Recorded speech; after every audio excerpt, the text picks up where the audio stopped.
Foi nessa ida que você mostrou os caras sem a orelha? Que eles cortavam a orelha ou não? Você cortava a orelha, foi no Iraque. No Iraque? Foi 2 anos antes. Um ano antes. Tinha essa história, mas no Iraque não era... foi em 95. Havia uma grande lenda. O governo de Bagdá, o Saddam Hussein, o Tariq Aziz, que era o vice-primeiro-ministro, o homem que aparecia para a imprensa internacional, dizia, desafiava jornalistas internacionais a provarem que eles cortavam a orelha daqueles iraquianos que ousassem se negar a servir o exército. Entendeu? Isso sempre circulava, mas eles desafiavam jornalistas a provarem isso. E nós conseguimos provar. Eu vi essa cena. Isso. Quem que puxa o turbante, alguma coisa que mostra? Essa foi a segunda situação, né? Porque, na verdade, eu fui beneficiado pelo fato de que a gente estava ali em Bagdá, com o Saddam Hussein, e 24 horas por dia, monitorados pelos agentes do Saddam. Eles estavam do lado. Eles estavam lá, eles sabiam tudo onde a gente estava, o que a gente estava fazendo. Quando você apontava a câmera, o cara falava aqui pode, aqui não pode? Exatamente. Então, como é que eu ia, por exemplo, para Saddam City, onde estava a grande maioria silenciosa, né? Porque é o seguinte, internacionalmente, os xiitas são minoria. Tá. Os sunitas são maioria. São maioria. Mas os xiitas, no Iraque, eles são maioria. Uma maioria que jamais conseguiu deter o poder. E eu sabia que grande parte desses soldados que tiveram a orelha cortada estavam num lugar chamado Saddam City, porque em Saddam City havia contingentes de soldados, pelo menos havia essa informação, que se negaram a servir o exército e tiveram as suas orelhas sumariamente cortadas para servir de exemplo. Eles eram sunitas? Eles eram xiitas. Xiitas, exatamente. O Saddam Hussein sunita. O Saddam Hussein sempre perseguia os sunitas. No Iraque são minoria. Tá.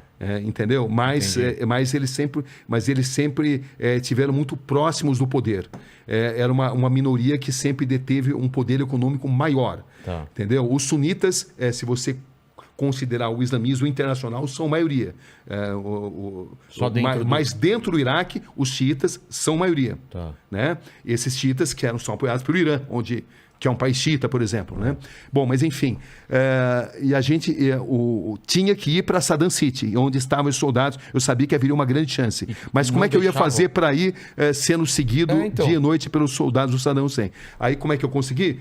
Ficamos sabendo que havia chegado assim um grupo de jornalistas americanos.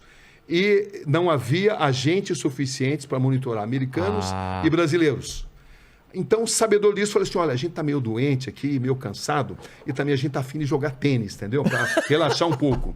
Então, a gente vai num outro hotel que tem quadra de tênis, e lá a gente vai jogar tênis, tá bom? Tudo bem? Então, eles já até gostaram, porque eles não teriam como seguir a gente e os americanos ao mesmo tempo. Então, o que eu fiz? Eu e o cinegrafista Fernando Pelégio, que era o cinegrafista que estava comigo lá, a gente botou a câmera dentro de uma raqueteira de tênis e fomos para esse hotel onde havia uma quadra de tênis. Tá. Entendeu? Então vocês foram realmente para o hotel. Fomos para esse hotel. Tá. Chegamos até simular e para a quadra de tênis. Quando a gente se sentiu seguro... Não tem ninguém seguindo. A gente tratou de identificar um motorista que eu tinha informação que fazia ponto ali naquele hotel. Entendeu? Que era o Hotel Sulemânia. Meu coração já está acelerado só de você contar essa história. Né? Porque o que acontece é que a gente entrou no primeiro... mas a gente se enganou, não era o motorista indicado, a gente tinha se enganado. E esse motorista, ao invés de levar a gente para Saddam City, ele levou a gente para o Ministério da Informação. Pô. Aí no Ministério da Informação, o que você queria para Saddam City? Não, eu falei, Saddam City não. A gente queria ir para o Ministério da Informação do Saddam, entendeu? A gente queria vir para cá justamente. Entendeu? A cidade, né? Miguel, o famoso Miguel ali, eles acreditaram e tal. Aí a gente voltou para lá. Quando voltamos para lá... Pro primeiro hotel? O primeiro hotel onde a gente ia jogar tênis. Tá. Entendeu?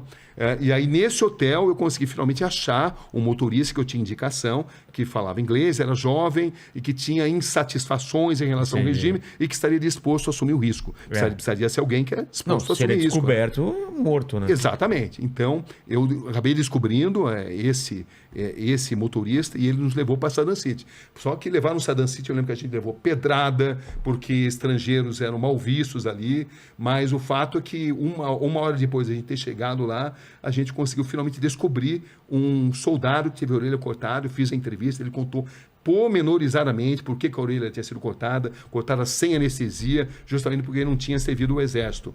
E aí, pra você ver como é que são as coisas, né? A imagem que você viu, que a gente estava na confluência do Rio Tigre e Eufrates. 3 dias depois... Não é desse dia. Não é desse dia. Não é Outro dia soldado. depois, a gente estava na confluência e eu notei que tinha ali o barqueiro que não tirava o turbante de jeito nenhum.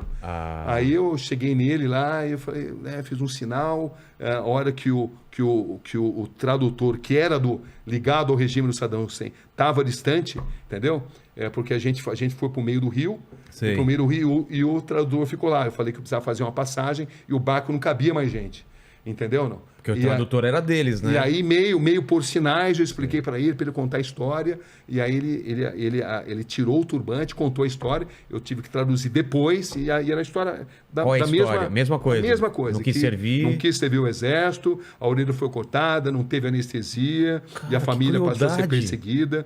E o mais interessante é que eu lembro entrevistando o Tariq Aziz, o vice-primeiro-ministro, ele falou assim, eu desafio você a encontrar essas pessoas. Eu nem estou essas pessoas. Mas eu não podia falar, eu acabei de filmar. Porque se eu falasse isso, eles iriam revistar, confiscar. E eu queria ainda ir para a cidade, arrasá-la pelas armas químicas do Saddam Hussein. Claro. Só que essa cidade arrasada pelas armas químicas do Saddam Hussein estavam no norte do Iraque. Sei. E você não consegue entrar, você não conseguia na época entrar no norte do Iraque, no Kurdistão, pelo próprio Iraque, porque os agentes do Saddam Hussein não deixavam. O que você tinha que fazer? Você tinha que sair do Iraque, ir para a Jordânia, da Jordânia ir para a Turquia, e da Turquia você conseguia, ali pelo sul da Turquia, lá por Diyarbakir, que é um grande reduto, né, ali dos curdos, você conseguia entrar por ali numa área que era mais monitorada pelos curdos do que pelos próprios agentes do Saddam. Mas para você entrar ali, você precisava de um visto. Mas ali eu tive uma grande sorte, repórter, precisa ter sorte também. Estavam programadas eleições em Bagdá, eleições em Bagdá, né? Com Saddam Hussein, né? Você acha? Já sabe o resultado. Conversa da carochinha, né? Mas ia ter ali o teatrinho deles. Os caras lá assim, tá bom, o cara joga fora aqui. Você não bota no Saddam, você vai pro paredão, né? Exatamente assim. Mas enfim, mas o fato de eleições, eu falei assim, olha, eu preciso, o seguinte, a gente já tem um bom material, a gente precisa ir para a Jordânia, porque a gente precisa mandar o material pela Jordânia, mas só que eu quero voltar aqui para cobrir eleições, porque eu fiquei sabendo que eu precisaria de um visto. E aí eu falei, eu vou voltar aqui 2 semanas para cobrir as eleições. Aí eles me deram um visto. Aí eu não voltei para cobrir as eleições. Eu fui. E valia lá para cima também. Aí valia lá para cima também.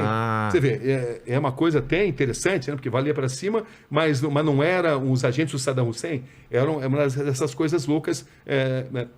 Da política internacional, como agora no Afeganistão. Para você entrar no Afeganistão nesse momento, você passa por um posto do ex-governo afegão que foi deposto, mas para você, mas acontece que os paquistaneses só deixam você entrar no Afeganistão com autorização de um governo que foi deposto, que não existe mais. Que doideira! Era a mesma situação lá no Iraque também. Você tinha que ter um visto, embora você soubesse que não seria fiscalizado pelos próprios agentes do Saddam Hussein, porque eles não controlavam aquela área. Era parte do Iraque, mas era uma área controlada por 3 diferentes grupos de curdos.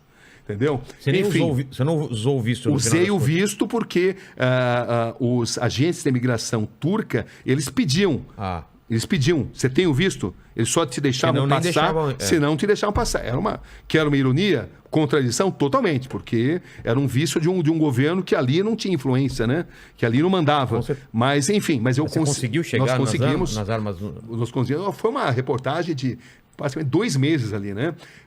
Entre a parte controlada pelo Saddam Hussein e a parte não controlada. Fez toda a volta. Toda a volta, mas por quê? Eu queria entrar porque eu queria ir na cidade que tinha sido arrasada pelas armas químicas do Saddam Hussein, que o governo também contestava, dizia que isso era mentira, que não era culpa deles, que era o Irã, né? O Irã que na época tinha a grande guerra entre Irã e Iraque, então eles culpavam os iranianos pelo que tinha acontecido, pelo uso de armas químicas, inclusive, mas enfim. O que você viu lá? Olha, eu vi uma cidade chamada Halabja, primeiro, vilas inteiras dizimadas, mas o que mais impressionou por armas químicas. Então, as construções estavam em pé. Algumas estavam, outras não. E eles usaram lá, era um tipo de gás que espalhava elementos químicos e a água ficava contaminada. Então, o nível de doenças congênitas era absurdamente grande. E isso tinha passado, inclusive, já há alguns anos isso, mas era um lugar que o Saddam Hussein protegia e não deixava jornalistas internacionais terem acesso. Claro, né? Ele não queria que... Exatamente, ele não queria, era uma propaganda que não interessava para ele. Então eu encontrei uma cidade ainda arrasada e com a população doente e com pessoas totalmente deformadas, crianças totalmente deformadas, com a pele deformada pelo uso de armas químicas. E foi uma das experiências mais... Falaram. Esse é um dos principais capítulos desse livro também, né? Que impressionante isso. E ao mesmo tempo, o Saddam tinha franco-atiradores ali, agentes que entravam ali e tentavam fiscalizar o que estava acontecendo e matavam estrangeiros. Entendeu? Então a gente tinha que correr esse risco. Vocês também. Eram os únicos e também lá?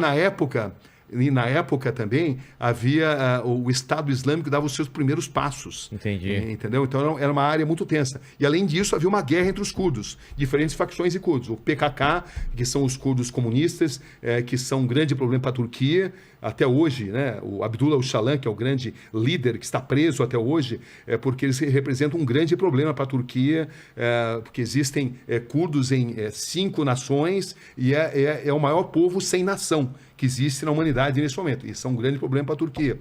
E para o Saddam Hussein também, sempre foram um grande problema. Mas os próprios curdos, eles sempre guerrearam entre eles. Entendi. Eram diferentes facções. Uma um pouco mais próxima do Saddam Hussein, no meio outra de nem tanto. Tiroteio lá. Sem dúvida.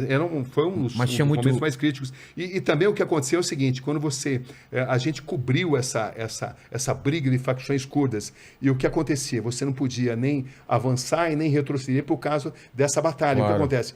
O Kurdistão é uma zona profundamente montanhosa. E as guerras acontecem de uma montanha a outra. Então, uma guerrilha, um exército, os Peshmergas, né, que é como eles são conhecidos ali, eles atiram na outra montanha. E à noite faz muito, muito frio. E você não pode acender uma fogueira para se aquecer, porque senão você vai se tornar um alvo visível. Então, foi uma experiência assim, incrivelmente marcante, porque você tinha muitos fatores ali, né? Você fugia do Saddam Hussein, você fugia dos disparos de Katyusha, né? Que é isso? Katyusha são os mísseis, um míssil de médio alcance, muito comum nessa área. E muitas armas brasileiras, os tanques Cascavel, que foram vendidos a rodo para o Saddam Hussein, depois usados pelos curdos, né? E você cobria também essas guerras, e eram guerras em lugares repletos de cavernas, onde você passava muito frio, onde você via muita gente morrendo, e esses guerrilheiros, o PKK, por exemplo, a gente teve acesso a um grupo de meninas que tinham apenas 11 anos e elas eram totalmente condicionadas a matar os seus inimigos, e elas eram assim, sofriam um processo de lavagem cerebral, e elas não treinadas a não ter atração pelo sexo oposto, a se explodirem, como o Hamas. Eu também tive a oportunidade de entrevistar homens-bomba, né? Os jovens que são treinados para se explodirem em nome de uma causa, né? Então, são experiências que impressionaram muito. E, nesse caso, era muito difícil porque a gente foi dado como perdido de guerra. Por quê? Porque a gente não podia nem retroceder e nem avançar, porque a gente estava no meio de uma guerra. E não tinha como a gente passar informação. É isso que eu falo. Porque nós estávamos em contato com a Globo. Na época, exatamente. Era Globo? Essa época, a segunda vez que eu estive foi pela Globo, né? Tá. Perto da invasão Como vocês se comunicavam? A gente se comunicava na época via telefone, porque não tinha celular, né? Você não telefone tinha... fixo. Exatamente, telefone fixo. Mas a gente ficou incomunicável. A gente não conseguia se comunicar. Então, as pessoas não sabiam o que estava acontecendo com a gente, né? Mas foi uma das matérias mais impressionantes, uma das melhores que eu já fiz. E você escutava à noite explosão, aqueles traços que a gente vê de míssil à noite... Olha, é uma matéria que vale a pena ver, ela está no YouTube hoje em dia. Tudo que aconteceu na história da humanidade está muito relacionado também com esses momentos, né?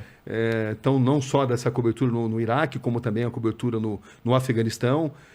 Era um outro tipo de guerra, né? As armas eram menos potentes do que existem hoje.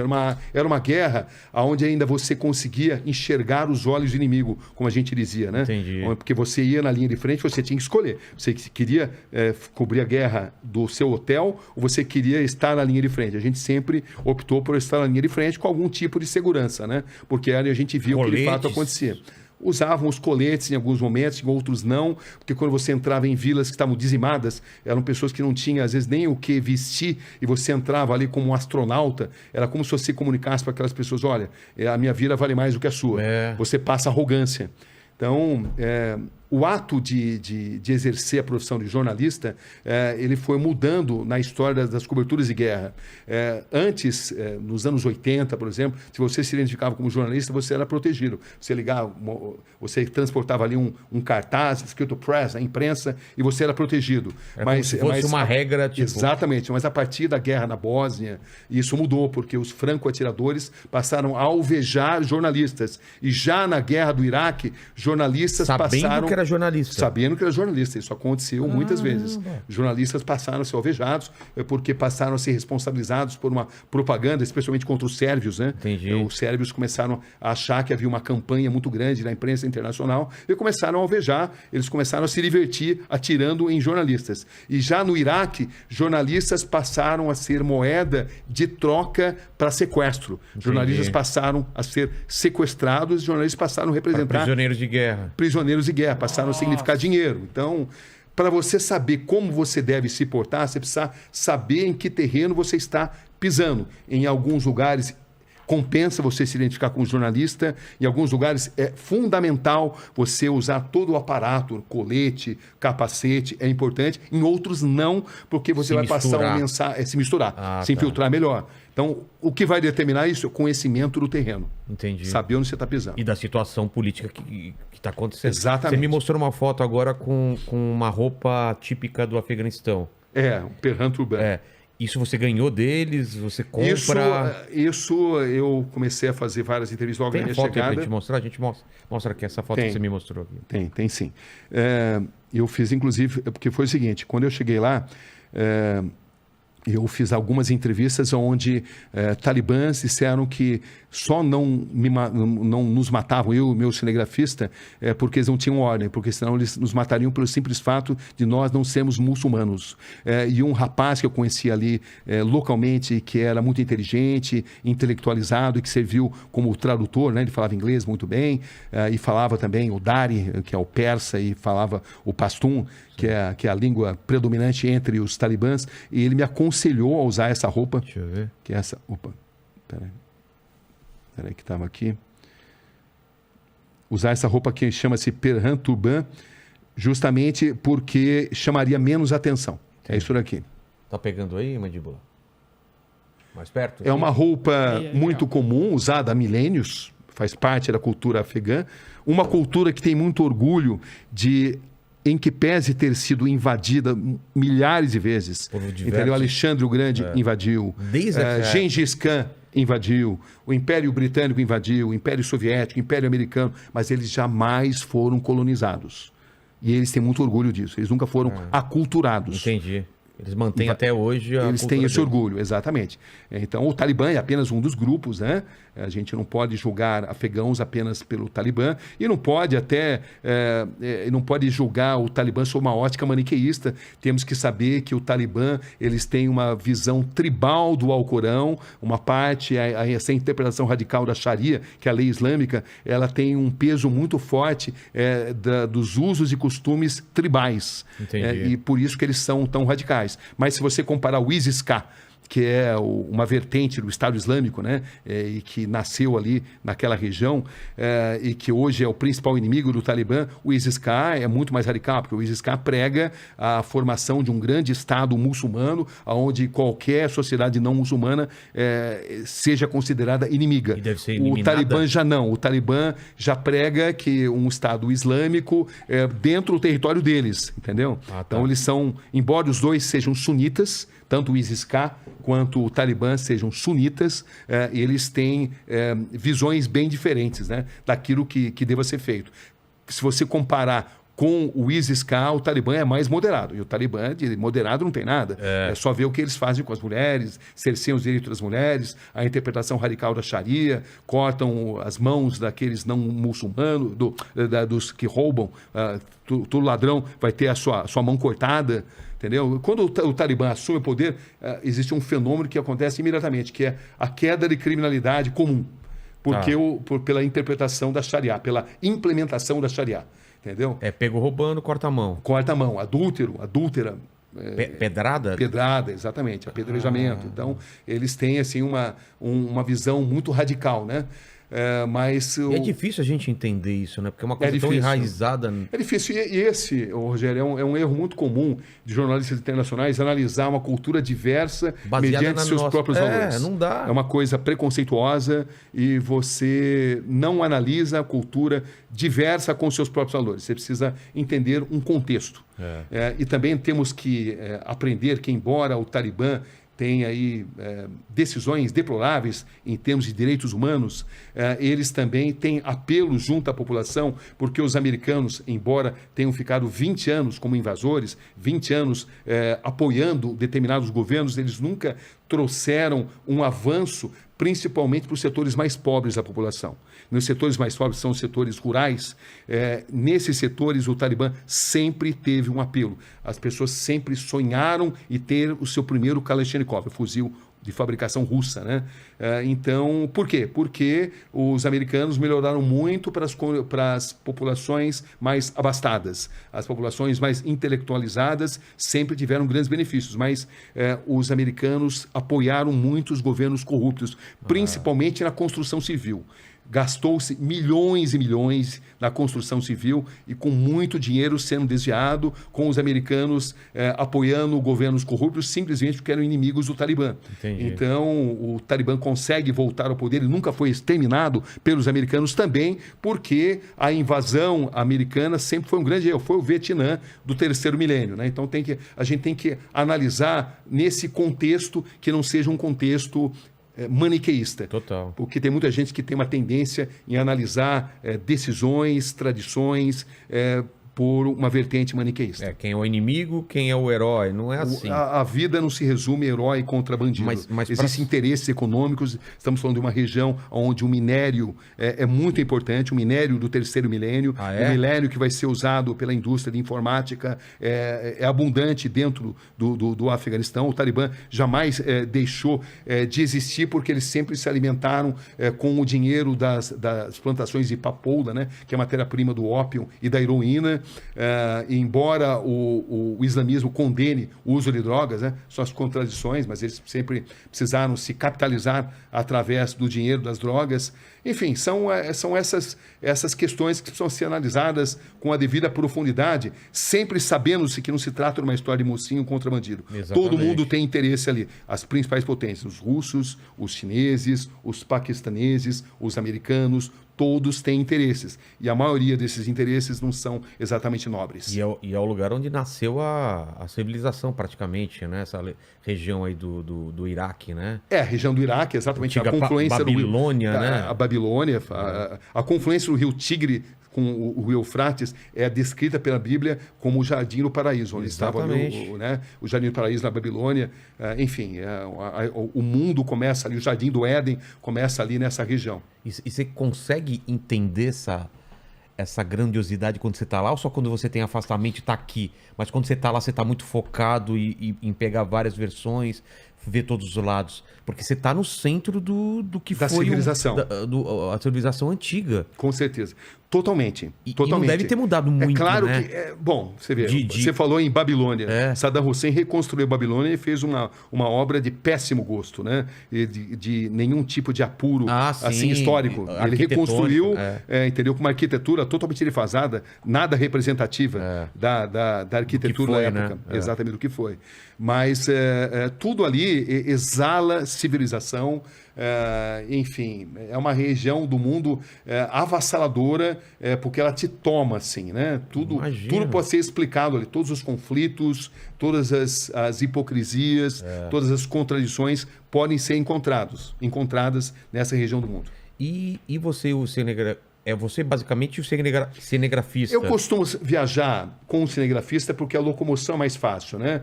Aqui no Brasil é comum eu atuar com um produtor também, mas nessas regiões transporte é algo muito crítico. Entendi. Então, se você vai só com um cinegrafista, é mais fácil de você se locomover, você chama menos atenção também. Ainda são umas câmeras grandonas ou umas Não, menores agora? Hoje em dia evoluiu muito, né? Chama menos atenção. Chama bem menos atenção, pesa muito menos a sua... Hoje em dia, na verdade, com um smartphone como esse, você muda... já chegou a fazer coisas com o celular? Ó, isso, às vezes, dependendo da situação, as imagens feitas com um smartphone como esse, você não nota a diferença. Mesmo? Não nota. E chama não menos nota. atenção, você tá aqui... Muito mais. Você muda a história da humanidade com esse aparelhinho hoje em dia. E vocês já receberam tiros perto de vocês, de ver bala passando, essas coisas?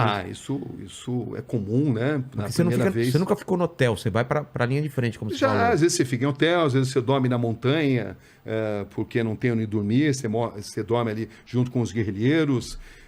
Você chega a dormir de hotéis confortáveis. Por exemplo, no Afeganistão atualmente, com a saída dos americanos, você encontra hotéis nababescos, luxuosos, mas sem nenhum tipo de manutenção, porque os americanos saíram e não tem como manter. Então nada começa a funcionar, começa a entrar um caos total. Entendi. Quando eu estava no Iraque também, eram hotéis da época em que o Iraque era a princesinha, era chamada de a princesa da região, era um lugar extremamente rico, onde o turismo trazia muito dinheiro, o petróleo, claro, traz muito dinheiro sempre, né?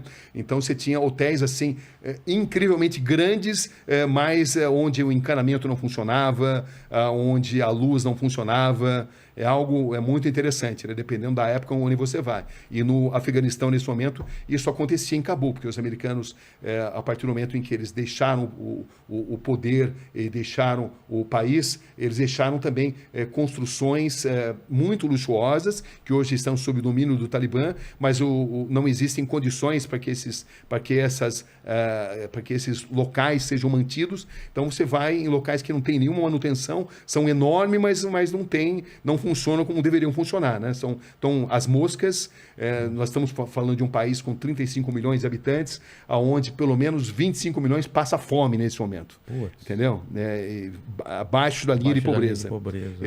O alimento mais tradicional, mais comum ali, é as pessoas comerem pão. O pão tem até uma quantidade até bastante impressionante, e chá. Entendeu? Mas você imagine crianças se alimentando dessa forma. O sofrimento só está aumentando porque, imediatamente após a saída dos americanos e dos empresários, a economia afegã ela diminuiu 30%. Então, passou-se a assistir o fenômeno do desemprego em massa. Isso só está piorando, como está piorando também atletas.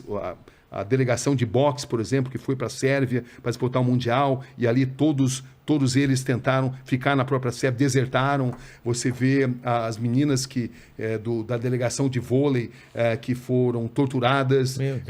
Não faltam histórias dramáticas, né? A história da mãe que nós entrevistamos lá, que vendeu o próprio filho porque não tinha dinheiro, vendeu a própria filha para arrumar dinheiro para curar a outra filha que estava doente.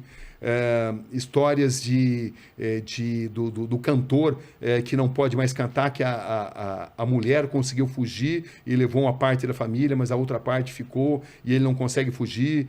Enfim, não faltam histórias dramáticas ali, porque o livre pensar está sendo cerceado, embora o Talibã emita sinais de que está tentando abrir, né? De fato, os jornalistas internacionais foram relativamente respeitados ali. Nós sentimos isso, uma Ah, é? tentativa de passar uma imagem melhor. Mas quando você se arrisca e você vai para locais onde eles não conseguem te monitorar, aí você encontra a vida real. Entendi. Entendeu? E a vida real é de pessoas perseguidas simplesmente porque pensam de uma forma diferente do Talibã. Mas, ao mesmo tempo, eles precisam do apoio da comunidade internacional para enfrentar o seu grande inimigo, que é o ISIS-K, nesse momento, que tem promovido ataques terroristas constantemente ali contra a população xiita, que são os grandes inimigos do ISIS-K. Entendi. A tribo dos Hazara, que são xiitas, né, que é uma minoria profundamente perseguida pelo ISIS-K. Então é um país muito inseguro, onde a situação, em um determinado momento, parece segura e rapidamente se deteriora, e os tiros, as bombas, tudo é muito instável no Afeganistão nesse momento. Você chegou a travar em algum momento de guerra assim, ou você, ou cinegrafista, eu não consigo.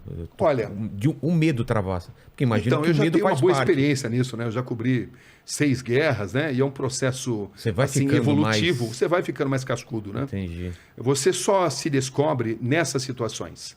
Existem seres humanos que, dominados pelo medo, só fazem bobagem. Eu descobri que, dominado pelo medo, eu fico ainda mais lúcido. É mesmo? Eu descobri isso. Então, eu sou sempre o cara que acalma. Quando a gente foi sequestrado pelos talibãs, agora eu acalmei o cinegrafista, ele até cita isso num vídeo, numa entrevista que ele deu recentemente. Muitas vezes eu pego a câmera e eu passo a filmar. Isso não surgiu da noite para o dia, vai sendo moldado, né? Entendi. Você só se descobre estando nessas situações, né? Imagino. Estando no ar-condicionado é fácil dizer que fácil. você tem coragem. Não é que você não tenha medo, claro que tem medo, eu tenho medo. Só que o medo ele não me paralisa, eu descobri isso. Porque eu também constatei que se eu mantiver uma lucidez, eu tenho mais chances de argumentar, mais chances de tomar melhores decisões. Então, nessas situações agudas, eu sou sempre sereno. Entendi. As pessoas que estiveram comigo sempre me descrevem dessa forma. Olha, o Cabrini pode até estar comigo, mas ele não transparece, eu fico sereno. E, na verdade, não é que eu não tenha medo, eu tenho medo, mas eu não perco, assim, um controle da situação. Entendi. Isso não nasceu do dia para a noite, ninguém é mais do que ninguém, é algo que foi desenvolvido através dos anos de profissão, enfim. Hoje em dia eu sou um cara mais tranquilo. Mas te passa pela cabeça, eu posso. Passa. Posso morrer. Passa, eu tenho consciência que a qualquer momento eu mesmo? posso morrer. Claro que passa. Ninguém nos obriga a estar nessas situações. Né? Porque nem podem. Nenhuma né? empresa de comunicação obriga. É uma decisão sua. Aí você vai perguntar por que você decide correr esse risco? Relação custo-benefício, porque eu acho que a história que você vai poder contar vai valer a pena se as pessoas souberem daquilo que você vai mostrar. Se ninguém a humanidade vai estar mais bem servida. Mas se é algo ninguém meio faz isso, idealista. né? Mas entendeu? eu acho. Se não tiver esse tipo de pessoa, como que faz? Todo mundo no hotel não consegue. Olha, eu conheci vários tipos de jornalismo, aqueles que fazem até grandes trabalhos, mas preferem ficar no hotel, entendeu? E até, às vezes, com boas fontes, fazem até bons trabalhos. E aqueles que preferem ficar mais na linha de frente. Eu sou do segundo time. Isso não significa que eu sempre vou fazer melhores trabalhos, apenas uma decisão pessoal. E você falou também que tem a sorte também. Não adianta, às vezes você tá na linha de frente e não tá no lugar certo na hora certa. Sem dúvida. Você tentar assim, controlar qualquer tipo de tendência à arrogância é muito importante. Entendeu? Você falar vários idiomas é muito importante. Demonstrar que você tem respeito a outras culturas, tudo isso ajuda você a ter melhores possibilidades. E não Como ser eu disse, americano também ajuda, né? Isso Não tem é? ajudado, com certeza. O Brasil, de um modo geral, embora não seja geopoliticamente um player importante nessas regiões, ele é bem visto. O Brasil tem uma história na ONU, né, na formação do Estado de Israel, o nosso grande diplomata Aranha, Oswaldo Aranha, foi fundamental. Aqueles mais intelectualizados sabem dessa história. O Brasil sempre teve uma política mais equilibrada ao longo dos anos, embora também seja um tanto quanto inexpressivo em política internacional. Mas, para o trabalho da imprensa, mais ajuda do que atrapalha. Entendi.